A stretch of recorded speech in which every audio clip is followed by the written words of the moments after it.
नमस्कार दोस्तों, जय श्री महाकाल। मैं आपका दोस्त कमल कुमार अग्रवाल।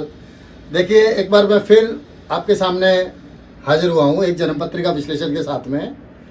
और आज हम और आप इस जन्म पत्रिका विश्लेषण से एक चीज़ देखने और समझने वाले हैं कि दोस्तों, इंसान क्या ग्रह योग होते हैं कि आदमी जीरो से हीरो हो जाता है या हीरो से जीरो हो जाता है, फर्श से अर्श पे जाता है और अर्श से फर्श पे जाता है।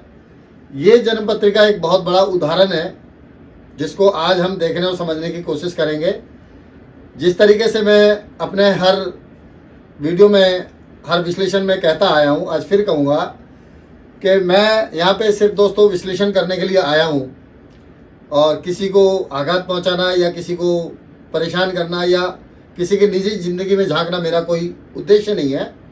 हम सिर्फ यहाँ पे जन्म पत्रिका विश्लेषण के लिए आए हैं और अगर मेरे किसी बात से किसी को कोई परेशानी है या किसी को कोई दिक्कत आती है तो मैं उसके लिए क्षमा प्रार्थी हूँ। दोस्तों, एक बात और कि मेरे जो भाई बहन हैं, दोस्त हैं, जो शिष्य हैं, वो इस जन्म पत्रिका से बहुत कुछ सीख सकते हैं और हम भी सीखेंगे, वो भी सीखेंगे। तो मैं अपने सभी दोस्तों को कहता हूँ कि आप लोग कागज़ पेन लीजिए या कोई ऐप लीजिए। हालांकि हमने जन्म की तारीख और समय इसमें नहीं दी है, ना ही इसमें पंचांग दिया है। मुझे आज ऐसा लगता है कि इसमें ना जन्म की तारीख की ज़रूरत थी, ना इसमें पंचांग की ज़रूरत थी। नाम हम वीडियो के अंत में बताएंगे दोस्तों, तो आप अंत तक बने रहिए और हम ये देखने और समझने की कोशिश करेंगे दोस्तों कि ये भाई साहब जो हैं इतना आगे किस तरीके से गए। चलिए बात करते हैं जन्म पत्रिका के ऊपर। कन्या लगन। कन्या लगन दोस्तों दो स्वभाव लगन है। बुध इसके मालिक हैं और बुध मैनेजमेंट का कारक है दोस्तों। और ये भाई साहब जो मैनेज करते आए हैं, क्रिकेट इंडस्ट्री में इन्होंने काफ़ी नाम कमाया है। आप लोग सभी जानते हैं इनको। मुझे लगता है कि हमारे देश की 140 करोड़ जनसंख्या में 95% इनको जानते होंगे। 5% वो लोग छोड़े जो क्रिकेट के बारे में नहीं जानते या क्रिकेट नहीं देखते। बहुत मशहूर हस्ती हैं दोस्तों। कन्या लगन, कन्या राशि, दो स्वभाव राशि, बुध इसके मालिक। स्वभाव से दो स्वभाव होते हैं, ये भी चाहिए वो भी चाहिए, लेकिन मैनेजमेंट बहुत अच्छा करते हैं। एक गट्स होता है दोस्तों कन्या राशि वालों के अंदर कि मैनेज करने के साथ साथ ना ये किसी के जॉब नहीं करते जल्दी से। ऐसा नहीं है कि जॉब नहीं करते, कन्या राशि वाले जॉब भी करते हैं, लेकिन ये मैनेजमेंट बहुत अच्छा करते हैं। लग्नेश दशम भाव है दोस्तों। जैसा कि मैं अपने हर विश्लेषण में बोलता आया हूं कि लगन और लग्नेश की स्थिति ही बताती है कि हम कितना आगे जा सकते हैं, कितना पीछे जा सकते हैं। लगन के मालिक केंद्र में सूर्य के साथ में, तो इसको बोलते हैं दोस्तों बुध आदित्य योग। केंद्र में सूर्य के साथ में बैठे हैं, बहुत बढ़िया राजयोग बनता है। हालांकि ये राजयोग हर दूसरी तीसरी पत्रिका में होता भी है, लेकिन ये अप्रूवल कब होता है दोस्तों, या तो सूर्य यहाँ पे मजबूत हो जाए या बुध यहाँ पे मजबूत हो जाए, तब ये बहुत अच्छा काम करता है। उसके साथ साथ दोस्तों कन्या राशि, राशि के मालिक भी बुध। तो अगर लगन के मालिक, राशि के मालिक मित्र हैं, अति मित्र हैं, या वो एक ही ग्रह बनता है तो कामयाबी के चांस बहुत ज़्यादा बढ़ जाते हैं। लगन में दोस्तों सप्तमें शो के गुरु बैठे हैं, लगन मजबूत, क्योंकि दो केंद्रों के मालिक लगन में केंद्राधिपति दोस्तों देते हैं, लेकिन उसके साथ साथ ऊंचाइयां भी अच्छी देते हैं। मैं अपने सभी विद्वान ज्योतिषी भाइयों से या अपने जो मेरे विद्यार्थी हैं उनसे सभी से एक बात कहना चाहूँगा कि आप सारी जन्म पत्रिकाएँ देखिए, जितनी आपने जन्म पत्रिका देखी होंगी या जितनी आप देखते हैं, अगर केंद्र में कहीं गुरुदेव बैठे हैं तो मुझे लगता है कि काफ़ी अच्छा उन्होंने जीवन में करा है, भले ही वो शत्रु राशि में है। तो अगर शत्रु राशि में गुरुदेव अगर बैठे हैं तो स्थान हानि करते हैं दोस्तों, लेकिन जब भी गुरु अकेले होंगे तब स्थान हानि करते हैं। यहाँ पे चंद्रमा भी साथ में है तो शनिदेव भी साथ में है। चलिए बात करते हैं दोस्तों शनिदेव के बारे में। शनिदेव दोस्तों अगर लगन में बैठ जाएं तो मुझे लगता है कोई काम इंसान का टाइम पे नहीं होता। हर काम में दिक्कत, हर काम में परेशानी, हर काम में विघ्न और बाधाएं। और शनिदेव चंद्रमा के साथ में विष दोष बना रहे दोस्तों, तो इसमें कोई संशय नहीं है, इसमें कोई दो राय नहीं है कि इन्होंने काफ़ी संघर्ष किया है, काफ़ी उतार चढ़ाव अपनी जीवन में देखे हैं छोटी सी उम्र में, लेकिन एक छोटे से शहर से, छोटे से गांव से निकल के इन्होंने पूरे विश्व में अपना नाम कमाया है। तो उसका क्या कारण रहा वो हम आगे बताएंगे। शनि चंद्रमा का दोस्तों विष दोष लगन में ही, तो कहीं ना कहीं मानसिक तनाव, टेंशन, डिप्रेशन, फ्रस्ट्रेशन इनको रहा होगा। लेकिन गुरु चंद्रमा का गजकेसरी योग जिसने ऊंचाइयां दी, क्योंकि गुरु 2 केंद्रों के मालिक हैं, चंद्रमा लाभ भाव के मालिक हैं दोस्तों। तो ये जो समय इनका रहा बहुत बढ़िया रहा। अब आप देखिए केंद्र में सूर्य बुध की बुधादित्य योग और दसम भाव, जैसे मैं कह चुका हूं कि सबसे ज्यादा राजयोग बनाता है। पहले मैंने अपने कई विश्लेषणों में बोला है कि दसम भाव में कोई कारक ग्रह बैठ जाए तो या तो बुद्धि कारक हो जाते हैं दोस्तों, तो बहुत बड़ा राजयोग बन जाता है। ये दोस्तों इन्होंने क्रिकेट में बड़ा नाम कमाया। मैं बताना चाहूंगा क्रिकेट के लिए हमें थर्ड भाव देखना होता है, क्योंकि जब तक किसी का थर्ड भाव मजबूत नहीं होगा, आदमी के अंदर साहस नहीं होगा, साहस नहीं होगा तो हिम्मत नहीं होगी, हिम्मत और साहस होगा तो आगे जज्बा, जोश और जुनून भी जरूर होगा। तो एक जोश और हिम्मत का एक कारक ग्रह और है मंगल। मंगल दोस्तों थर्ड भाव को देख रहे हैं, जैसे कि हम सभी जानते हैं यो यो भावो दुष्टो युतो भवा। कोई भी ग्रह अगर अपने घर को देखता है तो उसके वो अपने भाव को बलवान कर लेता है। मंगल यहाँ भाग्यस्थान में बैठ के दोस्तों पराक्रम भाव को देख रहे हैं, तो पराक्रमी तो ये है, इसमें कोई संशय नहीं है। और दोस्तों मैक्सिमम सन 2000 के आसपास जब मंगल की इनको दशा लगी थी तभी इन्होंने कमाल करना चालू करा और ये आज तक कमाल करते आए हैं। हम बात करते हैं दोस्तों एक और ग्रह राहु के बारे में। हालांकि राहु के साथ में शुक्र बैठे हैं और शुक्र दोस्तों धन भाव के मालिकों के लाभ भाव में बैठे हैं, तो ये महाधनी योग हो जाता है। महाधनी योग में दोस्तों हमने कई बार देखा है कि लाभ भाव के मालिक धन भाव में आ जाएं या धन भाव के मालिक लाभ भाव में आ जाएं तो इंसान को लाभ भी मिलता है, धन भी मिलता है, मान सम्मान भी मिलता है। मान सम्मान देने में मंगल का बहुत बड़ा हाथ रहा है दोस्तों। और शनिदेव की दृष्टि जब भी थर्ड भाव पे होगी किसी भी एंगल से, इंसान को पसीना बहुत बहाना पड़ता है दोस्तों, क्योंकि कोई काम टाइम पे होने नहीं देते। लेकिन जब काम धीरे धीरे होने लगते हैं तो काफ़ी कामयाबी उनको मिलती है, अगर आदमी मेहनती है और उसका लगन और लगनीश बलवान है तब। ठीक है। राहु दोस्तों लाभ भाव में और 11वां घर इच्छाओं का है, 11वां घर लाभ का है। और 11वें घर में दोस्तों अगर कोई पापी ग्रह बैठते हैं तो मुझे लगता है जिंदगी में काफ़ी उन्नति देते हैं। उन्नति के साथ साथ इंसान को लाभ अच्छा देते हैं। यहाँ पे लाखों में नहीं, करोड़ों की संख्या में रुपया पैसा आता है। और हम ईश्वर से यही दुआ करेंगे कि इनके पास करोड़ों नहीं अरबों आए, ये हमारी दिल इच्छा है। क्योंकि जैसे आप लोग इनको पसंद करते हैं, मुझे भी ये बहुत अच्छे लगते हैं, क्योंकि थोड़ा बहुत क्रिकेट हम भी देख लेते हैं। इसीलिए आज मैंने सोचा कि अपने आइकॉन की पत्रिका पेश की जाए और फिर भी कोशिश करेंगे दोस्तों। सूर्य दसम भाव में कारक हो जाते हैं दोस्तों, दिग्बली हो जाते हैं। और यहाँ पे अगर किसी भी राशि में हो, सूर्य बलवान होते हैं, लेकिन यहाँ तो मित्र राशि में बैठे हैं सूर्य। और सूर्य बुध का बुधादित्य योग, ये हम देखने वाली बात है कि इस जन्म पत्रिका में कई राजयोग ऐसे रहे हैं जिन्होंने अपना काम किया। हालांकि इसमें बहुत बड़े बड़े राजयोग नहीं है दोस्तों इस जन्म पत्री में। अगर मैं गजकेसरी योग की बात करूं तो एक गुरु चंद्रमा का गजकेसरी योग जरूर अप्रेबल है इसमें जन्म पत्री में। उसमें भी चंद्रमा की डिग्री बहुत कम होने के कारण हम यही कहेंगे कि इनको मानसिक तनाव तो देता है, लेकिन बहुत बड़ा राजयोग ये नहीं बनता। क्यों कि यहाँ पे गुरुदेव भी कारक नहीं होते, गुरुदेव भी यहाँ पे अकारक हो जाते हैं। लेकिन फिर भी गुरु और चंद्रमा का गजकेसरी योग बना है और गुरुदेव की दृष्टि पंचम भाव पे, सप्तम भाव पे और भाग्य स्थान पे, तो भाग्य ने इनको साथ दिया, बहुत अच्छा साथ दिया।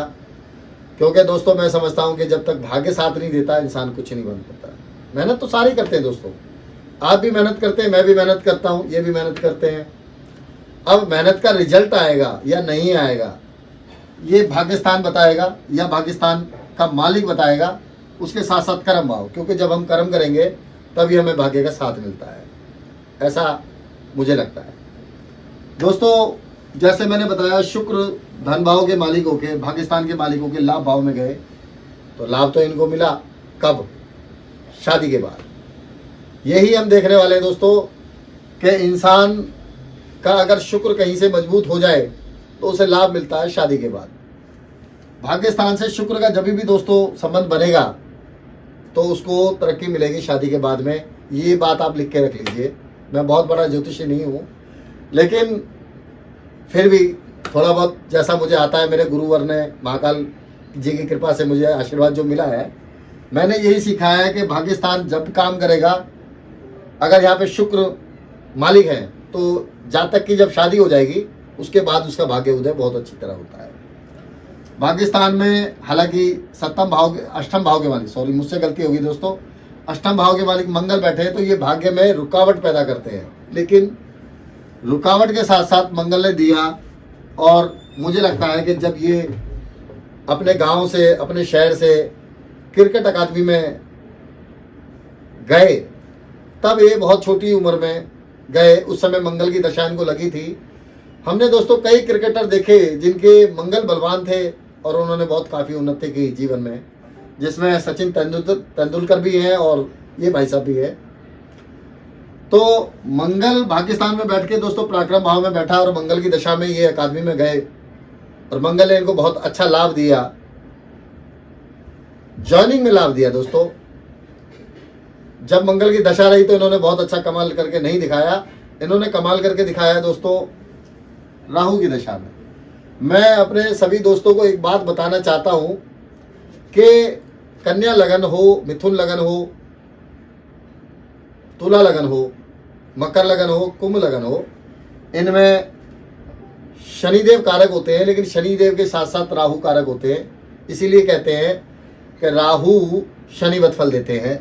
और राहु की दशा ऐसे में आ जाए जिसमें खासकर कन्या लगन हो या मिथुन लगन हो और वो अच्छे स्थान में बैठे हैं। देखिए दोस्तों, यहां भी देखना जरूरी है कि राहु तीसरे घर में बैठे हो, जिन लग्नों के बारे में मैंने बताया आपको, तीसरे घर में बैठे हो, छठे घर में बैठे हो, 10वें घर में बैठे हो या 11वें घर में बैठे हो राहु, और डिग्री वाइज बहुत अच्छा हो, बलवान हो, और मित्र के नक्षत्र में हो या मित्र की राशि में हो, बहुत अच्छा होता है। अब यहाँ पे दोस्तों मित्र की राशि नहीं है राहु की, लेकिन मित्र के नक्षत्र में ही बैठे हैं, शनि के पुष्य नक्षत्र में बैठे हैं। और दोस्तों जब राहु देव की 18 साल की दशा आई तो 18 साल में तो आप ये समझ के चलिए कि पहले दिन से दूसरा दिन बहुत बढ़िया और दूसरे दिन से तीसरा दिन बहुत बढ़िया। क्या कारण रहा? उसका कारण रहा महादशानाथ बहुत अच्छी स्थिति में है। और दोस्तों नौवांश में इनका हम देखें तो छठे घर में राहु कन्या राशि के पड़े हुए हैं तो बहुत अच्छा रिजल्ट आया। इसीलिए मैं कहता हूं कि जब ग्रह को बल मिल जाए तो वो बहुत अच्छा रिजल्ट देता है अपनी दशा, महादशा, अंतरदशा में।